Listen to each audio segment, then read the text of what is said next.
RDC cup karate ಪಟುಗಳ ಅಸಲಿ ಕೌಶಲ್ಯದ ಪ್ರದರ್ಶನ.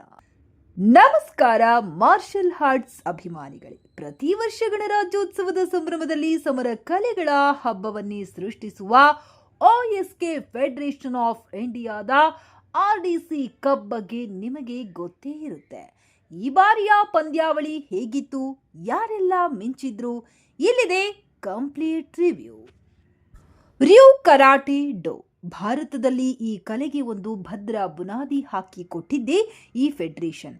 ಪ್ರತಿ ವರ್ಷ ಚಾಲಕರ ದಿನ ಅಥವಾ ಗಣರಾಜ್ಯೋತ್ಸವದ ಸಂದರ್ಭದಲ್ಲಿ ನಡೆಯುವ ಈ ಆರ್ಡಿಸಿ ಕಪ್ ಕೇವಲ ಒಂದು ಪಂದ್ಯಾವಳಿಯಲ್ಲ, ಇದು ಕ್ರೀಡಾಪಟುಗಳ ಶಿಸ್ತು, ವೇಗ ಮತ್ತು ತಾಳ್ಮೆಗೆ ಹೊರೆಹಚ್ಚುವ ಪರೀಕ್ಷೆ. ಈ ಬಾರಿಯ ಟೂರ್ನಿಮೆಂಟ್ನಲ್ಲಿ 3 ಪ್ರಮುಖ ವಿಷಯಗಳು ನನ್ನ ಗಮನ ಸೆಳೆದವು. ಅದ್ಭುತ ಕಾಟಾ ಪ್ರದರ್ಶನ, ಕರಾಟೆಯ ಪಟುಗಳನ್ನ ಎಷ್ಟು ನಾಜೂಕಾಗಿ ಮತ್ತು ಶಕ್ತಿಯುತವಾಗಿ ಪ್ರದರ್ಶಿಸಬಹುದು ಎಂಬುದಕ್ಕೆ ಇಲ್ಲಿನ ಸ್ಪರ್ಧಿಗಳೇ ಸಾಕ್ಷಿ. ಕುಮಿಟಿ ಅಥವಾ ಫೈಟಿಂಗ್ ವಿಭಾಗದಲ್ಲಿ ಪ್ರತಿಯೊಂದು ಸೆಕೆಂಡ್ ಕೂಡ ಇಂಪಾರ್ಟೆಂಟ್ ಆಗಿತ್ತು. ಪಾಯಿಂಟ್ ಗಳಿಸಲು ಸ್ಪರ್ಧಿಗಳು ತೋರಿದ ಚಾಕಚಕ್ಯತೆ ಅಪ್ರತಿಮ. ಶಿಸ್ತು ಮತ್ತು ಸಂಪ್ರದಾಯ. ನಮಸ್ಕಾರ ಮಾಡುವುದರಿಂದ ಹಿಡಿದು ಮ್ಯಾಟ್ ಮೇಲಿನ ವರ್ತನೆಯವರೆಗೂ ಕರಾಟೆಯ ಸಾಂಪ್ರದಾಯಿಕ ಮೌಲ್ಯಗಳನ್ನ ಇಲ್ಲಿ ಕಟ್ಟುನಿಟ್ಟಾಗಿ ಪಾಲಿಸಲಾಗಿತ್ತು. ಈ ಯಶಸ್ಸಿನ ಹಿಂದೆ OSK ಫೆಡರೇಷನ್ ತರಬೇತಿದಾರರು ಮತ್ತು ಪದಾಧಿಕಾರಿಗಳ ದೊಡ್ಡ ಶ್ರಮವಿದೆ. ಸ್ಪರ್ಧೆಯಲ್ಲಿ ಸೋಲು ಗೆಲುವಿಗಿಂತ ಹೆಚ್ಚಾಗಿ ಪ್ರತಿಯೊಬ್ಬ ವಿದ್ಯಾರ್ಥಿಯು ಕಲಿಯುವ ಅನುಭವಕ್ಕೆ ಇಲ್ಲಿ ಬೆಲೆ ನೀಡಲಾಗುತ್ತದೆ. ಅಂತಾರಾಷ್ಟ್ರೀಯ ಗುಣಮಟ್ಟದ ಮ್ಯಾಟ್ಗಳು ಮತ್ತು ನುರಿತ ರೆಫರ್ಗಳ ಉಪಸ್ಥಿತಿ ಈ ಕಪ್ನ ಗಾಂಭೀರ್ಯವನ್ನ ಹೆಚ್ಚಿಸಿತು. ನನ್ನ ಹೆಸರು ಪ್ರಣವ್ ಅಂತ. Instructor here in OSK Federation of India. So I have an experience of around 22 years, and every year ನಾವಿಲ್ಲಿ RDC ಅಂತ ಟೂರ್ನಮೆಂಟ್ ಕಂಡಕ್ಟ್ ಮಾಡ್ತೀವಿ, ರಿಪಬ್ಲಿಕ್ ಡೇ ಕಪ್ ಅಂತ.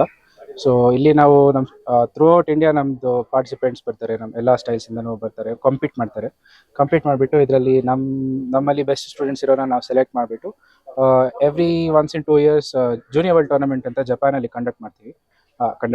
Okinawan Prefecture government they conduct this tournament for juniors all around the world who are under 15 years, and ಇದರಲ್ಲಿ ನಾವು ಇರೋ best ಟ್ಯಾಲೆಂಟ್ನ select ಮಾಡಿಬಿಟ್ಟು we will give them extra training for around 6-7 months so that we can proceed and hopefully represent India in another country, and we can bring awards to our nation.